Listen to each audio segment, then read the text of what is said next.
नमस्कार दोस्तों, स्वागत है आपका एक और नए वीडियो पर। आज के वीडियो में हम लोग जानेंगे इनकम सर्टिफिकेट के बारे में।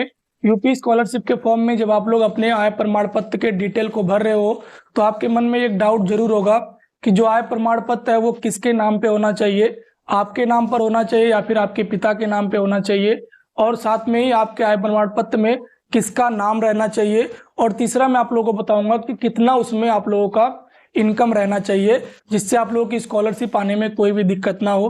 तो आज की वीडियो इनकम सर्टिफिकेट के रिगार्डिंग काफ़ी इंपॉर्टेंट होने वाली है, इसे आप लोग अंत तक जरूर देखिएगा। साथ ही अगर आप लोग चैनल पर पहली बार विजिट कर रहे हो तो मेक श्योर चैनल को सब्सक्राइब करके बेल आइकन को प्रेस कर लीजिएगा ताकि आने वाली वीडियो की नोटिफिकेशन और अपडेट आपको मिलती रहे। चलिए इस वीडियो को शुरू करते हैं। सबसे पहले जान लेते हैं कि आय प्रमाण पत्र में किसका नाम रहना चाहिए। तो मैं आप लोगों को बता दूं कि अगर आप लोग स्कॉलरशिप के फॉर्म को फिल कर रहे हो तो वहाँ पे जो नाम लिखा जाएगा वो आपका नाम रहेगा, आपके माता पिता का नाम रहेगा। इसके अलावा आप लोग जहाँ के निवासी हैं यानी कि ग्राम, पोस्ट, जिला, सब डिटेल आप लोगों का उसमें लिखा रहना चाहिए आपके आय प्रमाण पत्र में। यानी कि जो नाम है वो सबका रहना चाहिए, जैसे कि जो कैंडिडेट है उसका भी नाम रहना चाहिए, साथ में उसके फादर का भी नाम रहना चाहिए और साथ में उसके मदर का भी नाम। तो ये सारी डिटेल रहती है। सबसे पहले रहता है कैंडिडेट का नाम, उसके बाद उसके पिताजी का नाम, फिर माताजी का नाम, फिर उसके विलेज वगैरह का नाम रहता है। ठीक है, यानी कि ये जो आप लोगों की डिटेल है वो आपके इनकम सर्टिफिकेट में रहनी चाहिए। ऐसा बहुत बच्चों के मन में कन्फ्यूजन रहता है कि क्या जो नाम है उनका उसमें रहना चाहिए या नहीं रहना चाहिए। तो मैं आप लोगों को बता दूं कि जो कैंडिडेट फॉर्म को फिल कर रहा है उसके नाम पर ही उनका इनकम सर्टिफिकेट बनेगा, लेकिन आगे मैं बताऊंगा कि इनकम किसका रहता है वो मैं आप लोगों को आगे बताऊंगा।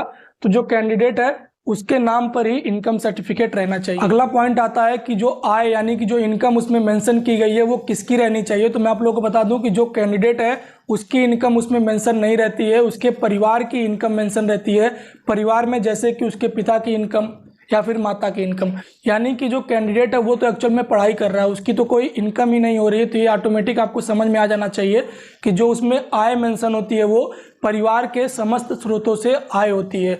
मैं एग्जांपल में आप लोगों को इनकम सर्टिफिकेट भी दिखा, एग्जांपल में अभी मेरे पास एक इनकम सर्टिफिकेट है, यहाँ पे आप लोग देख सकते हो।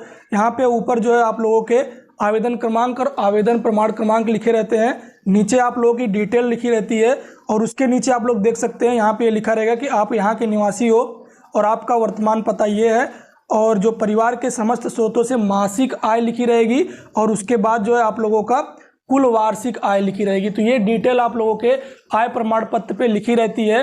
तो जो आप लोगों की आय होती है वो आपके परिवार के समस्त स्रोतों से आय होती है। कैंडिडेट की आय नहीं होती है, उनके परिवार की आय होती है, उनके माता या फिर पिता की आय होती है। उम्मीद है आप लोग इस चीज को समझ गए होंगे। आखिरी पॉइंट है कि आप लोगों की जो इनकम सर्टिफिकेट इसमें मैक्सिमम कितनी आय रहनी चाहिए। तो मैं आप लोगों को बता दूं कि अगर आप लोग ओबीसी, माइनॉरिटी या फिर जनरल कैटेगरी से बिलोंग करते हो तो जो आपकी आय रहनी चाहिए वो 2 लाख होनी चाहिए। ठीक है, 2 लाख प्रति वर्ष। इससे अधिक आपकी आय नहीं रहनी चाहिए आपके इनकम सर्टिफिकेट में। दूसरा आता है अगर आप लोग एससी या फिर एसटी कैटेगरी से हो तो जो आपकी आय रहनी चाहिए वो कितनी रहनी चाहिए, 2,50,000। ये आपकी मैक्सिमम बता रहा हूं मैं, इससे कम आपकी कितनी भी हो कोई दिक्कत नहीं है, लेकिन इससे अधिक आप लोगों के इनकम सर्टिफिकेट में आय नहीं मेंशन रहनी चाहिए। ये पूरी इन्फॉर्मेशन है, उम्मीद है आप लोग सभी चीज़ों को समझ गए होंगे। अगर आपका इसके रिगार्डिंग कोई भी डाउट या फिर सवाल है तो नीचे कमेंट सेक्शन में जरूर पूछिएगा। साथ ही इस वीडियो को अपने सभी दोस्तों के साथ शेयर करना मत भूलिएगा। चैनल पर पहली बार विजिट कर रहे हो तो मेक श्योर सब्सक्राइब कर लेना। वीडियो देखने के लिए आपका धन्यवाद। मिलते हैं अगली वीडियो में, तब तक के लिए जय हिंद, जय भारत।